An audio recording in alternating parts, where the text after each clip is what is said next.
Thank you. Terima kasih Pastor Yongki, terima kasih Ibu Yongki, dan juga of course Kesia dan semua yang ada di BMC New York. Ini adalah sebuah kehormatan bagi saya untuk bisa bergabung dan hadir di sini bersama dengan saudara semuanya. Saya benar-benar diberkati. Pujian sembahnya tadi, walaupun lewat virtual, tetapi hadirat Tuhan begitu nyata. Dan saya percaya ini bukan karena kebetulan, tetapi benar-benar ini menggambarkan ekspresi daripada hati BMC bagi kota New York, bagi saudara-saudara semua yang ada di sana. Dan saya jauh-jauh di Singapura bisa merasakan hadirat Tuhan lewat pujian sembah kalian. Jadi terima kasih sekali lagi, saya sangat tersentuh dengan hadirat Tuhan pagi hari ini. Jadi benar-benar better than my morning caffeine, morning coffee break. Haleluya, puji Tuhan, luar biasa. Terima kasih Pastor Yongki. Pertama-tama saya share screen dan saya ingin menggambarkan kepada saudara, memperlihatkan foto. Ini adalah foto keluarga saya. Ini adalah istri saya dan yang di sini, yang di samping saya adalah anak yang paling besar, umur 19 tahun. Yang di samping istri saya adalah anak yang kecil, umurnya sekarang 15 tahun. Jadi saya umur 10 sudah ada di Singapura, dikirim oleh orang tua untuk datang ke Singapura untuk belajar. Dan di sini saya terima Tuhan. Saya masuk dan duduk di dalam pelayanan dan juga discipleship Pastor Kong. Dan beliau pada saat itu masih belum merintis gereja. Dan pada saat saya ikut beliau, sampai dia merintis gereja, sampai hari ini saya tetap mengikuti jejak beliau. Dan ini adalah sebuah kehormatan bagi saya. Saya sudah umur, bulan depan umur 50 tahun. Puji Tuhan, amen. Right? Dan istri saya dan saya sudah menikah tahun ini, tahun yang ke-24. Nah, saya adalah salah satu eksekutif pastor di City Harvest Church. Di City Harvest Church kita ada 2 eksekutif pastor, dan saya adalah salah satu bagian daripadanya. Dan saya juga dulu pernah menduduki posisi presiden daripada the management board of City Harvest Church. Tapi sekarang karena ada rotasi, kita posisinya sudah berubah. Nah, jadi saya sudah lama ikut Pastor Kong, dan oleh sebab itu, tunggu ya, sorry, I just want to make sure, tunggu ya, sekali lagi, presentation view. Oke, sekali lagi saya share screen.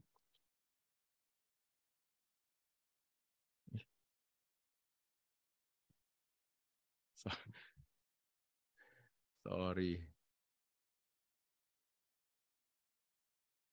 Ya, sekali lagi share screen. Nah, jadi ini adalah Pastor Kong. Jadi kami selalu meluangkan waktu setiap tahun untuk sama-sama ketemu, makan bersama dengan beliau. Dan ini adalah perayaan Singcia kami tahun ini bersama dengan beliau.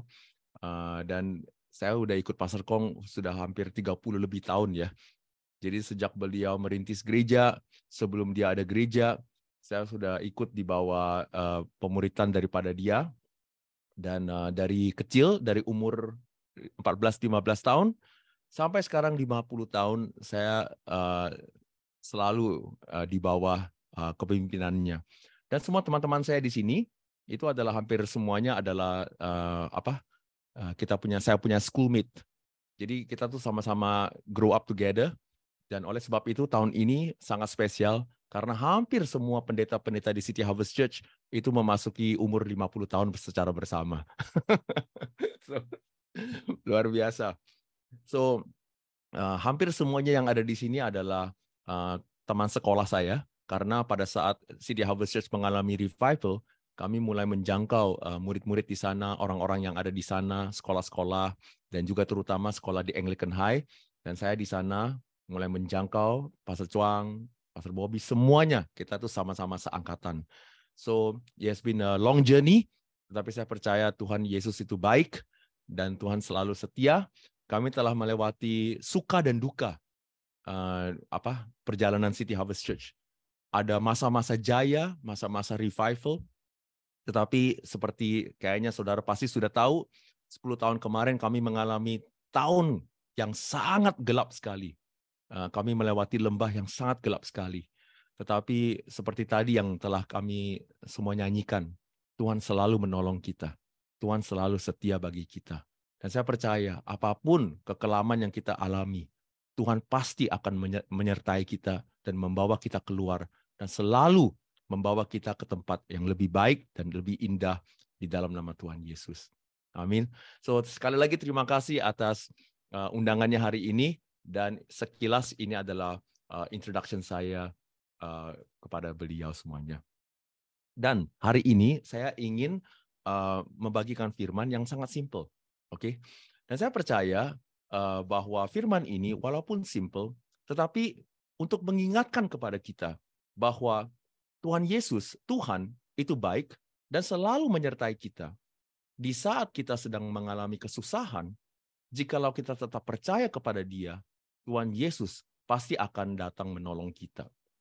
Dan saya ingin menggambarkan hari ini kepada saudara lewat kisah di Yosua pasal yang ketiga. Saudara, di Yosua pasal yang ketiga, kita tahu bahwa Yosua itu sedang membawa bangsa Israel, right, untuk masuk ke tanah perjanjian. Saudara, di sana, saudara, mereka ini dari hampir 40 lebih tahun di padang gurun, Yosua ditugaskan oleh Tuhan untuk membawa bangsa Israel untuk masuk ke tanah perjanjian. Seperti halnya daripada kita. Apalagi di tahun ini, saudara, ada banyak hal, rintangan, ketidakpastian yang kita semua alami. Dan sama juga dengan bangsa Israel, di tengah-tengah yang memisahkan padang gurun dan tanah perjanjian adalah Sungai Yordan. Dan saudara, saya secara sengaja menggambarkan Sungai Yordan seperti ini. Karena pada saat bangsa Israel ingin memasuki tanah perjanjian, itu adalah saat mereka mengalami musim semi, dan Sungai Yordan di musim semi itu mengalami pengeluapan. Jadi saudara, arusnya sangat deras. Mereka itu mengalami peluapan Sungai Yordan. Artinya, sangat sulit bagi mereka untuk bisa menyeberanginya, saudara.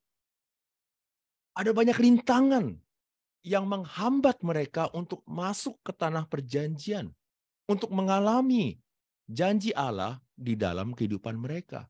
Saya percaya kita semua pasti mengalami kadang-kadang hal yang sama, di mana saudara kita mengalami beberapa rintangan, saudara. Nah, oleh sebab itu, right, apa yang Tuhan instruksikan kepada bangsa Israel supaya mereka bisa dengan berhasil melewati rintangan tersebut dan masuk ke tanah perjanjian. Nah, saya percaya itu juga adalah instruksi yang sama yang Tuhan ingin kita semua lakukan supaya kita bisa mengalami berkat Tuhan di tanah perjanjian kita. Siapa yang berkata amin? Nah, apa yang dilakukan, apa yang diinstruksikan oleh Tuhan?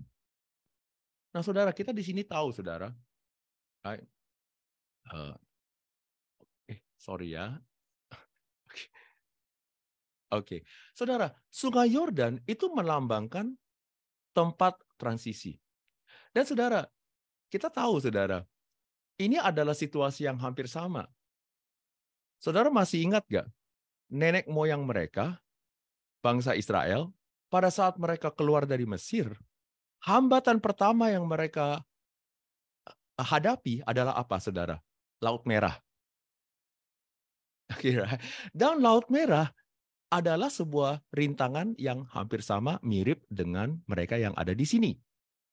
Mereka tidak bisa melewati Laut Merah. Dan oleh sebab itu, saudara, mereka diperlihatkan keajaiban Tuhan di depan mata mereka. Nah, saudara, inilah yang Tuhan instruksikan kepada bangsa Israel. Di Yosua pasal 3 ayat pertama, firman Tuhan berkata, Yosua bangun pagi-pagi, lalu ia dan semua orang Israel berangkat dari Sitim. Dan sampailah mereka ke sana, ke Sungai Yordan. Maka bermalamlah mereka di sana sebelum menyeberang. Dan hal yang pertama diinstruksikan oleh Tuhan bagi mereka adalah Yosua pasal 3 ayat 5. Berkatalah Yosua kepada bangsa itu, kuduskanlah dirimu, sebab besok Tuhan akan melakukan perbuatan yang ajaib di antara kamu. Haleluya.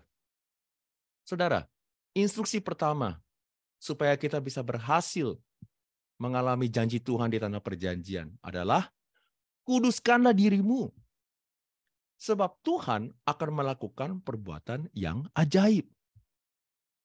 Saudara, kenapa Tuhan ingin mereka untuk menguduskan diri mereka? Saya sangat diberkati karena saudara di BMC akan melakukan 40 hari doa puasa. Saudara, buat apa kita doa puasa? Buat apa kita meluangkan waktu untuk menguduskan diri kita? Karena di sini, saudara, firman Tuhan berkata, saat kita menguduskan diri, Tuhan akan bekerja, keajaiban Tuhan kita akan nikmati, kita akan dinyatakan di dalam kehidupan kita. Keajaiban. Saudara, kenapa keajaiban Tuhan diperlukan di sini? Karena saudara, untuk menyeberangi Laut Merah, untuk menyeberangi Sungai Yordan, bukan hanya kepintaran manusia yang diperlukan.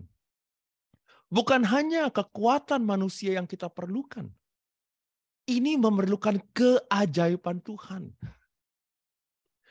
Saudara, kita di kota-kota metropolitan, ya, kita hidupnya lumayan standarnya tinggi. Dan oleh sebab itu, kadang manusia itu memiliki satu pikiran. Yang penting adalah banyak harta, banyak benda, dan banyak uang. Karena lebih banyak harta, benda, dan uang, dan kepintaran, kita mampu mengatasi segala masalah yang kita akan hadapi. Tetapi saudara yang dikasihi Tuhan, siapa setuju? Kadang ada masalah yang saudara, sebanyak uang pun yang kita miliki, tidak mampu kita bisa mengatasinya. Saudara, 2-3 tahun ini, COVID telah membuktikan kepada kita, sehebat-hebatnya manusia, sekaya-kayanya manusia, tidak mampu mengalahkan virus. Dan oleh sebab itu, saudara, Tuhan secara sengaja menghadirkan sebuah rintangan yang memerlukan mereka untuk apa? Berpaling kepada Tuhan. Untuk mengingatkan kepada mereka bahwa kadang yang kita perlukan bukanlah kepintaran, tetapi kita juga memerlukan keajaiban Tuhan untuk terjadi di dalam kehidupan kita. Saudara, ini yang kita semua ingin alami.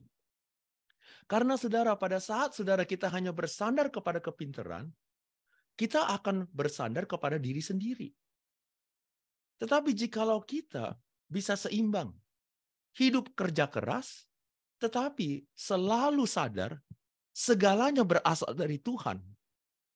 Bahwa kadang kita juga memerlukan keajaiban Tuhan, kita akan menjadi orang Kristen yang imannya seimbang dan sehat. Dan terutama di sini, saudara, Tuhan dengan spesifik berkata kepada bangsa Israel, right? Kerja keras itu diperlukan di tanah perjanjian. Tetapi jangan lupa, saudara juga harus sadar, saudara perlu keajaiban Tuhan. Dan jikalau saudara ingin mengalami keajaiban Tuhan terjadi, kriterianya adalah apa? Kuduskanlah dirimu. Jadi saudara, harta harus disertai dengan karakter. Harta harus disertai dengan kerohanian. Jangan hanya harta saja. Kerohaniannya juga harus diseimbangi.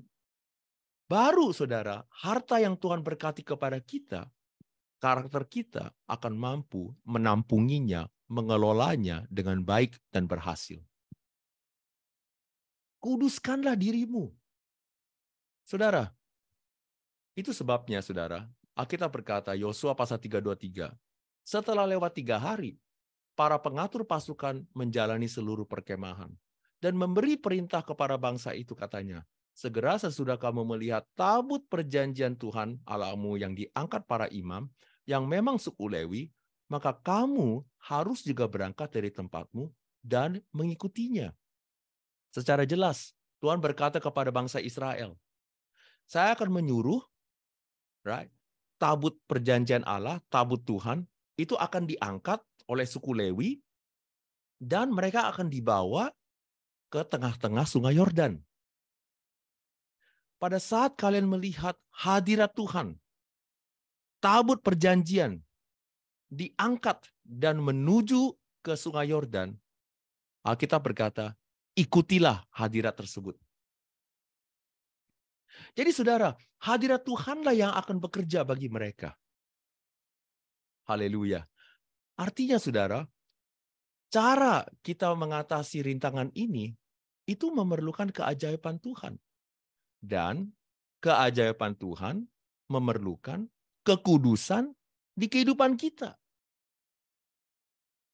BMC New York, mari kita luangkan waktu untuk menjaga, memperhatikan kerohanian kita, kekudusan kita. Jangan hanya mengejar harta benda, kesuksesan saja, tetapi kejarlah juga kekudusan. Kejarlah juga kerohanian. Kenapa? Karena kita pada saat hidup kudus bagi Tuhan, kita akan melihat keajaiban Tuhan selalu terjadi di antara kita. Itu sebabnya, saudara, sebuah gereja, kita tidak mau sebuah gereja yang hanya, saudara, bisa memberikan kita prinsip kesuksesan. Kalau gereja setiap minggu, firman-Nya itu penuh dengan isi motivasi, prinsip untuk hidup sukses, nggak perlu gereja. Kita pergi ke Anthony Robbins punya workshop saja. Bedanya gereja dengan motivasi seminar di luar adalah apa? Hadirat Tuhan. Adalah keajaiban Tuhan. Di mana orang-orang awam, orang-orang biasa, saat kita bersandar kepada Tuhan, saat kita percaya kepada Tuhan, Tuhanlah yang akan bekerja, dan kita akan terheran-heran dengan keajaiban Tuhan yang akan terjadi di antara kita. Lebih BMC, hidup kudus jemaatnya, lebih kita akan melihat keajaiban Tuhan terjadi di antara kita. Sahabat bisa berkata amin. Saudara, Natal kemarin, saya menerima pesan WA dari salah satu member saya. Dan dia berkata begini, Pastor Aris, saya ingin membagikan sebuah testimoni. Karena di bulan Mei di tahun 2021, ya, papa saya ya itu ketahuan mengidap kanker oropharyngeal, dan pada saat sudah ketahuan ada kanker, itu sudah memasuki stadium yang keempat. Dan pada saat mereka di-scan, mereka bisa melihat tumornya. Nah, saya sudah lingkarin tumornya lewat scan yang mereka lakukan di sini. Kanker oropharyngeal stadium yang keempat. Nah, saudara, pada saat mereka sudah melihat kondisi tersebut, member saya berkata, saya mulai berdoa. Nah, pada saat yang bersamaan, gereja kita itu sedang mengadakan dua minggu berturut-turut, doa pagi dan juga doa malam. Doa pagi dan doa malam. Dan oleh sebab itu, saya dan papa saya mengikuti setiap doa pagi dan doa malam. Dan kita terus berdoa dan percaya kepada Tuhan. Secara bersamaan, papa saya menjalani kemoterapi. Dan saudara, pada saat dia menjalani kemoterapi, itu berat badannya sudah turun. Sudah turun mencapai 59 kg. Tetapi mereka terus percaya. Mereka berdoa. Mereka berdoa. Dan saudara, dia berkata begini, Pastor, terima kasih atas doanya, karena tahun kemarin, di bulan November, mereka kembali lagi ke dokter untuk follow up. Dan pada saat mereka scan sekali lagi, mereka kaget. Dokternya kaget.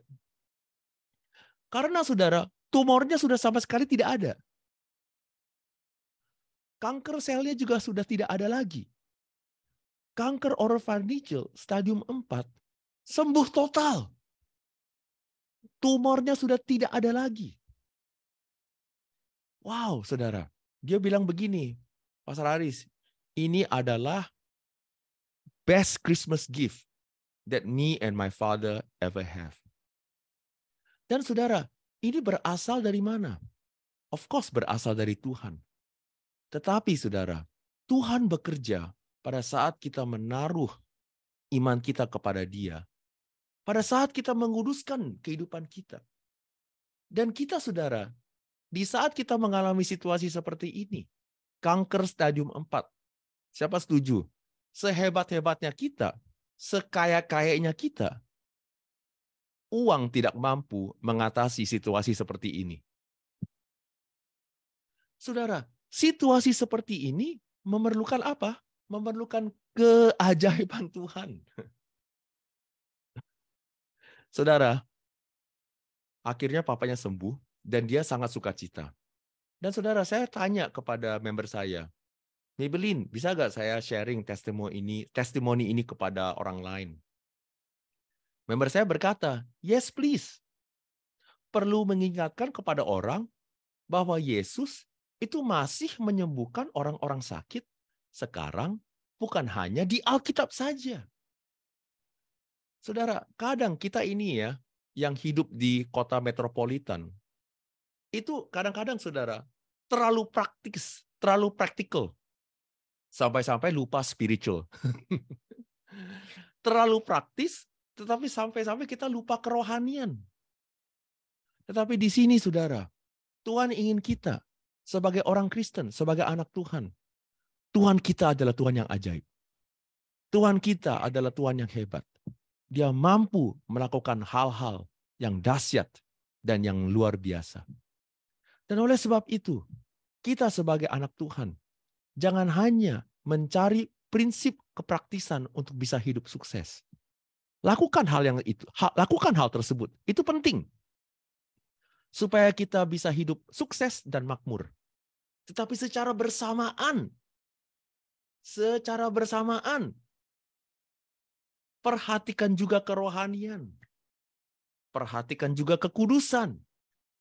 Perhatikan juga karakter kita supaya serupa seperti Yesus. Secara bersamaan. Supaya kita bisa kerja keras dan hidup kudus. Dan dengan ini saudara, kita akan melihat kemakmuran, tetapi kita juga akan melihat keajaiban Tuhan untuk terjadi di antara kita. Siapa bisa berkata amin? Nah, ini saudara, yang Tuhan instruksikan kepada bangsa Israel. Dia berkata kepada mereka, nanti di tanah perjanjian, kalian harus kerja keras. Karena mana itu akan berhenti. Mana yang Tuhan berikan kepada mereka di padang gurun secara mujizat setiap hari, secara cuma-cuma, itu akan berhenti. Di tanah perjanjian, kalian harus banting tulang, kerja keras. Itu adalah prinsip untuk bisa makmur di tanah perjanjian.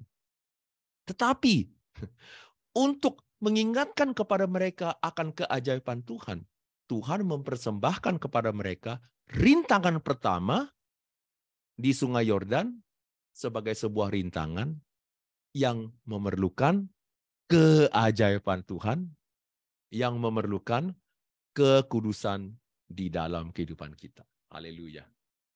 Oke? Haleluya. Nah, Zakaria 4:6.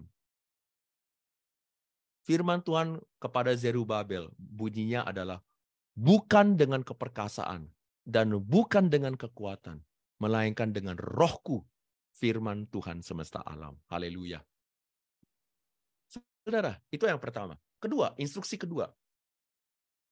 Tuhan berkata, berdiri teguh di atas firman Allah saat menunggu keajaiban Tuhan. Saudara, siapa setuju? Pada saat kita berdoa dan meminta keajaiban Tuhan terjadi, Sering keajaiban Tuhan tidak langsung terjadi di dalam kehidupan kita. Kadang memerlukan beberapa hari, kadang memerlukan beberapa tahun. Nah, saudara, pada saat kita menunggu firman atau janji Tuhan terjadi, apa yang kita harus lakukan? Saudara, belajar untuk berdiri teguh di atas firman Allah. Nah, kita lihat di sini, Yosua 3:8-9. Maka kau perintahkanlah kepada para imam pengangkat tabut perjanjian itu, demikian, setelah kamu sampai ke tepi air sungai Yordan, haruslah kamu tetap berdiri di sungai Yordan itu. Lalu berkatalah Yosua kepada orang Israel, datanglah dekat dan dengarkanlah firman Tuhan Allahmu. Saudara, artinya pada saat saudara para imam pengangkat tabut sampai di tengah-tengah sungai Yordan, saudara, aliran deras sungai masih belum berhenti. Aliran deras sungai itu masih berjalan.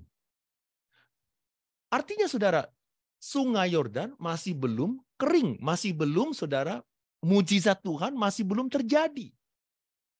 Tetapi yang diharuskan adalah para imam pengangkat tabut perjanjian harus tetap berdiri sampai aliran deras sungai berhenti dan sungai menjadi kering.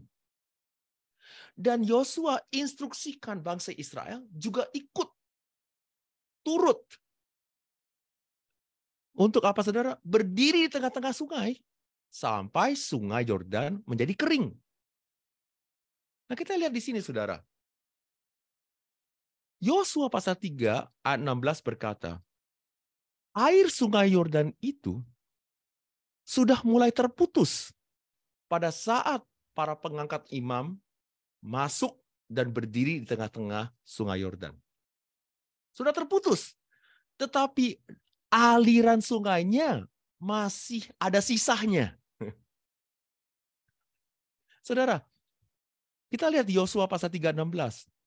Maka berhentilah air itu mengalir, air yang turun dari hulu melonjak menjadi bendungan jauh sekali di dekat Adam, kota yang terletak di sebelah Sartan. Kita lihat mapnya, saudara. Di sini adalah tempat bangsa Israel menyeberangi sungai Yordan. Dan pada saat mereka berdiri di tengah-tengah sungai Yordan sudah terputus. Tetapi terputusnya di mana? Terputusnya di kota Adam di sini. Artinya, saudara, masih ada sisa aliran deras sungai yang mereka lewati, mereka sedang experience di sana. Saudara, jarak kota Adam dan tempat penyeberangan adalah kurang lebih 33 km. Dari sini ke sini, 33 km. Di Singapura, kurang lebih memerlukan 45 menit untuk menempuh jarak tersebut. Kalau di Indonesia, di Jakarta, ini memerlukan 3 jam. Karena macet, saudara. Oke, tapi kalau di Singapura, kurang lebih 45 menit. Tetapi, saudara, yang penting adalah apa? Kita bisa melihat, pada saat mereka mulai berdiri di tengah-tengah sungai Yordan, mujizat sudah terjadi. Tetapi sudah terjadi di kota Adam. Mujizat sudah terjadi, tetapi belum sampai di kehidupan kita. Saudara, sering ini yang terjadi di dalam kehidupan kita. Kita berdoa untuk mujizat.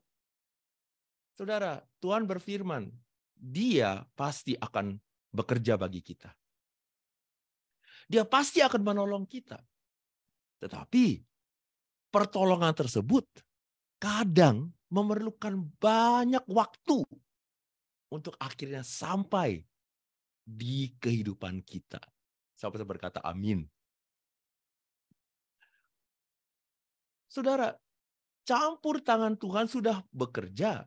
Namun kadang jawaban Tuhan memerlukan waktu menunggu untuk akhirnya sampai ke tempat kita. Saudara, disinilah banyak orang Kristen yang tidak sabar menunggu. Dan akhirnya, saudara, banyak orang Kristen, itu apa, saudara? Sudah tidak lagi percaya kepada Tuhan. Kadang, saudara, mereka menuduh Tuhan itu berdusta. Kadang, saudara, mereka, saudara, juga menuduh pendetanya. Pastor Yongki, firman Tuhan yang kamu sampaikan tidak benar, katanya. Kenapa? Karena mereka saking lamanya menunggu, akhirnya mereka sudah tidak bisa lagi menunggu. Dan akhirnya iman mereka kendor, iman mereka mundur. Saudara, jikalau kita adalah orang Kristen, iman kita itu hanya tergantung dengan cepatnya Tuhan mengabulkan doa kita. Itu adalah iman yang tidak benar dan tidak sehat. Saya berkata amin. Jikalau iman kita, kepercayaan kita kepada Tuhan adalah sebuah kepercayaan atau iman di mana kita berdoa dan Tuhan harus seketika itu juga bekerja bagi kita. Kalau enggak kita ngambek, kalau enggak kita akan menuduh Tuhan, kalau enggak kita akan mundur dari Tuhan, kalau enggak kita akan berpaling dari Tuhan. Itu adalah sebuah kekristenan yang tidak sehat. Karena jikalau Tuhan yang kita sembah, kita bisa atur kapan dia harus mengabulkan doa kita, kapan dia harus bekerja, kapan dia harus menjawab doa kita, kapan dia harus melakukan mujizat bagi kita. Jikalau kita bisa mengatur Tuhan seperti ini, artinya ini namanya bukan Tuhan. Ini namanya dewa. Siapa setuju? Yang kita sembah bukanlah dewa. Yang kita sembah adalah Yehova. Dan definisi Tuhan adalah apa? Dia berdaulat. Artinya, saudara, kapan dia mau menjawab doa, cara dia menjawab doa, bagaimana dia akan menjawab doa kita, itu adalah wewenang dia. Itu adalah kedaulatan dia. Tugas kita sebagai hambanya adalah apa? Saat kita berdoa, kita tetap percaya dan kita tetap tunduk akan kedaulatan dan kehendak Tuhan bagi kita semuanya. Siapa berkata amin. Saudara, jangan saudara melatih iman kita dengan sebuah iman yang apa? Yang gampang dijawab doanya. Kalau misalnya doa kita tidak gampang dijawab, oh, artinya Tuhan kita adalah Tuhan yang tidak benar. Saudara, jikalau ini adalah kepercayaan kita, ini salah. Ini artinya, saudara, kita ini hanya seorang Kristen yang hanya mau kegemerlapan Tuhan, tetapi kita tidak mau menerima kesengsaraan, kesusahan yang Tuhan juga lewati bagi kita di kayu salib. Nggak mungkin, saudara, kita memiliki sebuah iman yang hanya percaya kepada kebangkitan. Jikalau kita percaya kepada kebangkitan Tuhan, kita juga harus percaya kepada kematian Tuhan, dikuburnya Tuhan, dan setelah itu kebangkitan Tuhan. Saudara, this is the full gospel. Kita tidak bisa hanya pilih-pilih. Kita hanya mau enaknya Tuhan, tetapi kita tidak mau kehendak Tuhan bagi kehidupan kita. Saudara, hari ini adalah musim Paskah. Kenapa kita mau berdoa 40 hari dan doa puasa selama 40 hari? Karena saudara, saat kita berdoa dan berpuasa, kita sedang melatih iman kita untuk tidak hanya tertuju kepada kehendak diri sendiri, tetapi kepada kehendak Tuhan. Siapa berkata amin? Nah, saudara, saat kita, saudara, menunggu keajaiban Tuhan, apa yang kita harus lakukan? Berdiri teguh di atas firman Allah. Jangan goyang. Jangan goyah.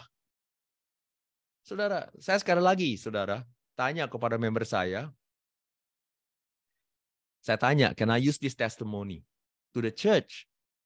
Dan saudara, member saya juga turut berkata, supaya lewat kesaksian saya ini, mengingatkan kepada semua, walaupun kita masih melewati lembah kekelaman, tetaplah memuji dan percaya kepada firman-Nya. Sampai Tuhan menyatakan hal yang berbeda, tetaplah percaya, karena Tuhan selalu memegang janjinya. Haleluya. Jadi saudara, kadang Tuhan itu mengizinkan kita untuk menunggu lama. Supaya iman kita terlatih. Iman kita berakar dan terakar kepada Tuhan, bukan kepada berkat-Nya. Amen. Saudara, itu yang kedua, saudara. Tetaplah berdiri teguh di atas firman Allah saat kita menunggu janji Allah terjadi. Dan yang terakhir, instruksi yang ketiga adalah ingatlah keajaiban Tuhan di kehidupan saudara. Ingatlah. Yosua pasal 4:57. Yosua berkata kepada mereka, menyeberanglah di depan tabut Tuhan Allahmu ke tengah-tengah sungai Yordan. Dan angkatlah masing-masing sebuah batu ke atas bahumu, menurut bilangan suku orang Israel. Supaya ini menjadi tanda di tengah-tengah kamu, sebab batu-batu ini akan menjadi tanda peringatan bagi orang Israel untuk selama-lamanya. Saudara, instruksi ketiga adalah apa? Ingatlah keajaiban Tuhan di kehidupanmu. Saudara, jikalau kita, saudara, pernah mengalami keajaiban Tuhan, jangan gampang lupa. Orang Kristen adalah umat yang paling gampang lupa. Begitu saudara kita mengalami musibah atau masalah, hal yang pertama adalah bersungut-sungut. Kita lupa akan kebaikan Tuhan yang Ia pernah lakukan bagi kita. Nah, disinilah saudara, Tuhan berfirman kepada bangsa Israel. Ambillah batu di tengah-tengah sungai Yordan, supaya batu ini adalah tanda peringatan untuk selama-lamanya. Untuk nantinya, saat kita berhadapan dengan masalah, saat kita melihat batu ini, kita teringat, jikalau Tuhan sudah melakukan sebelumnya, Dia juga akan mampu melakukannya bagi saudara sekali lagi. Saudara berkata amin. Nah, oleh sebab itu, jikalau kita gampang lupa, kita akan bersungut-sungut. Dan jikalau kita mulai bersungut-sungut, kita tidak mampu melihat sumber daya yang kita miliki sekarang ini. Dan kita akan bersungut-sungut dan melihat sumber daya yang kita miliki hari ini dan saat ini kecil, tidak bermakna, dan tidak ada gunanya. Nah, saudara, misalnya kita lihat di sini, saudara, istilah Yesus. Pada saat mereka menghadapi sebuah masalah, yaitu untuk mencukupi lebih dari 5.000 orang untuk memberikan makanan bagi mereka, mereka tidak memiliki jumlah yang cukup. Ya. Dan pada saat itu, saudara, ada seorang bocah yang memiliki 5 roti dan 2 ikan. Dan pada saat 5 roti dan 2 ikan ini diberikan kepada Yesus, Yesus, saudara, mengangkat 5 roti 2 ikan ini, dan Alkitab berkata, dia mengambil nih 5 roti 2 ikan. Tetapi kita lihat, Yesus tidak berkata, hah? Like that's only ya. Dalam orang Singapura ya, Singapore slang ya. Singlish. Hah? Like this only ya? 5 loaf 2 fish ya? Hah? Cuman 5 roti 2 ikan lah. Hah? Cuman segini. Nah, saudara, kita kalau orang Indonesia melihat hal tersebut, apa yang kita ucapkan? Hah? Cuman segini. Kalimat berikutnya, nggak ada gunanya. Buat apa? Mana cukup? Mana cukup 5 roti 2 ikan ini menyelesaikan masalah kita? Nah, ini masalahnya. Tetapi kita lupa keajaiban Tuhan. Bahwa 5 roti 2 ikan. Jikalau kita percaya dan berikan segalanya kepada Tuhan. Dia mampu menggunakannya. Dan multiplikasi dan lipat ganda. 5 roti 2 ikan. Mampu mencukupi lebih dari 5.000 orang. Sampai ada beberapa sisa bakul. Saudara, ini yang kita harus perhatikan. Saudara, sama juga dengan kita sebagai orang tua. Ya, kita lihat anak kita. Barangkali anak kita tidak sesuai dengan ekspektasi kita. Ya, kita lihat anak kita. Dan anak kita, Dad, Mom, ini hasil saya. Kita lihat laporannya ya. Dan kita lihat, hah? Ini dalam Singlish again ya. Like this only ya? Hah? Only 80 ya? How come not 90 leh? Ya, okay, right. Hah? Only 75 ah? How come not 95? Saudara, bukannya mengucap syukur, kita bersungut-sungut. Akhirnya, jikalau kita tidak bisa melihat, mengucap syukur dengan apa yang kita punya, kita akan memiliki sebuah pandangan, sumber ini, anak ini, tidak ada gunanya. Buat apa? Like this only ya? You know, di Singapura ya, itu Singlishnya kan ngomongnya selalu begini kan. Hah? Only 75 ah? Like this, in the world, no use katanya. Ya, hah? Only 80 ya? No use one. Ini dalam bahasa Inggrisnya, no use one. Saudara, ini yang Tuhan ingin bangsa Israel hindari. Supaya pada saat kita masuk ke tanah perjanjian, apapun yang kita miliki, yang Tuhan berikan kepada kita, jikalau kita mengingat keajaiban Tuhan, yang sedikit akan mampu melakukan yang besar. Yang sedikit akan mampu dilipat gandakan menjadi jumlah yang besar. Saudara, ingat, batu peringatan itu bukanlah sebuah monumen sejarah. Banyak orang Kristen itu menganggap mujizat-mujizat yang dahulu pernah terjadi adalah sebuah monumen sejarah. Di mana kita hanya melihat, mengingat hal tersebut, dan hanya apa? Dalam bahasa Inggris, we just reminisce it. We reminisce all the past glory. Dan hanya, wah, dahulu Tuhan sungguh baik. Tetapi, batu peringatan itu bukanlah untuk dipajang di kita punya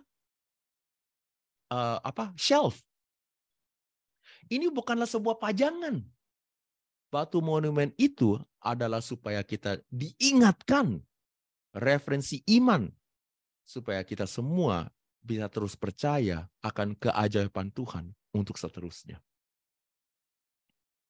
Saudara, inilah yang Tuhan instruksikan kepada bangsa Israel, supaya kita bisa melewati tahun ini dengan baik. Yang pertama, ingat, kuduskanlah dirimu sebab Tuhan akan melakukan perbuatan yang ajaib bagi saudara di tahun ini. Sahabat berkata amin. Ingat, seimbangi kerja keras dengan kerohanian. Seimbangi harta dengan karakter. Seimbangi hidup makmur dengan kekudusan. Karena akan ada satu hari nanti kita akan menghadapi masalah harta tidak mampu mengatasinya. Yang kedua, saat kita menunggu keajaiban Tuhan, mari kita berdiri teguh di atas firman Allah. Mendalami kekristenan kita, iman kita, berakar di dalam firman Allah, bukan dengan mujizat saja. Jangan hanya tergantung kepada mujizat, baru kita percaya. Jangan. Percayalah kepada Tuhan, karena Dia adalah Tuhan. Dan oleh sebab itu, kita harus berakar, berdiri teguh. Mari tahun ini Kita jadikan tahun di mana kita lebih lagi berakar di dalam firman Allah. Dan yang ketiga, selalu ingat keajaiban Tuhan di kehidupan saudara. Jangan menggerutu, bersungut-sungut, selalu ingat dan percaya akan kebaikan Tuhan. Dan jikalau dia sudah pernah melakukannya, dia mampu melakukannya sekali lagi bagi saudara di tahun ini. BMC New York, terima kasih atas kesempatan hari ini. Saya percaya firman Tuhan hari ini telah menguatkan kita, memberikan kita arahan, supaya kita bisa melewati tahun ini dengan baik. Di dalam nama Tuhan Yesus, semua yang percaya mengatakan, amin. Terima kasih. Mari kita beri kemuliaan bagi Tuhan. Haleluya. Saya kembalikan kepada hostnya. Baik, Pak Aris, sebelum kita akhiri, saya mohon Pastor Aris berdoa untuk firman Tuhan dan juga berdoa untuk kami-kami yang ada di Zoom maupun yang ada di YouTube channel ini. Silakan Pastor Amin. Aris. Mari kita sama-sama berdoa. Tuhan, saya berdoa Tuhan untuk BMC. Biarlah Tuhan tahun ini mereka akan melihat keajaiban Tuhan di antara mereka. Tuhan, pada saat Tuhan sebagai gereja kami melewati 40 hari doa puasa. Tuhan, saat kami menguduskan diri, biarlah Tuhan di antara kami melihat mujizat. Kami melihat keajaiban Tuhan. Terutama Tuhan bukan hanya di dalam kehidupan kita, tetapi juga di kota New York, di Amerika. Tuhan, kami tahu Tuhan, Amerika memerlukan keajaiban Tuhan. Tuhan, saya juga berdoa Tuhan untuk kehidupan kami. Keluarga-keluarga kami yang terpisah, yang masih ada di Indonesia. Sekali lagi Tuhan, pada saat kami terpisah, tidak mampu Tuhan untuk melakukan sesuatu bagi mereka. Keajaiban Tuhan terjadi Tuhan bagi kita di dalam nama Tuhan Yesus. Saya juga berdoa Tuhan, biarlah BMC New York akan menjadi umat yang berakar di dalam firman Tuhan. Menjadi orang Kristen yang seimbang. Orang Kristen yang dewasa. Bukan hanya Tuhan, orang Kristen yang hanya tertuju kepada mujizat saja. Tetapi orang Kristen yang walaupun tidak ada mujizat, kami tetap akan percaya karena Tuhan, Engkau adalah Tuhan yang baik dan yang indah bagi kita semuanya. Tuhan, biarlah Tuhan BMC New York lebih lagi berakar, lebih lagi kuat di dalam firman Tuhan. Dan Tuhan, saya percaya, Tuhan sudah 15 tahun Pastor Yongki Tuhan ada di kota New York. Merintis gereja ini. Mulainya gereja ini adalah sebuah keajaiban. Biarlah Tuhan, ini adalah peringatan bagi kita semuanya. Bahwa jikalau Tuhan setia dari awal, Dia akan setia bagi kita selama-lamanya. Dan oleh sebab itu, Tuhan, saya berdoa supaya ada mujizat terjadi. Mari, saya ingin saudara semuanya, barangkali ada sesuatu yang saudara sedang doakan. Saudara memerlukan keajaiban Tuhan. Mari hari ini kita taruhkan iman kita kepada Tuhan.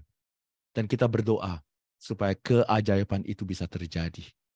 Dan kita bersandar kepada Tuhan. Mari kita berdoa.